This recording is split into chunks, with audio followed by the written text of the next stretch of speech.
Today I'm going to show you how to make Chana Dal or Navratri Sundal. For this, I've taken 1 cup of Chana Dal. I have also nicely washed it and drained it.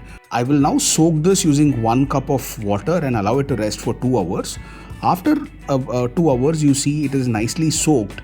I add half glass of water, add some turmeric and place it into the cooker for it to get nicely boiled. I place it for 2 whistles and then switch it off.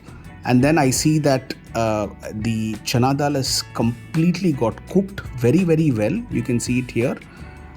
Now I take a tawa, add some cooking oil and then some urad dal, nicely fried, add some jeera,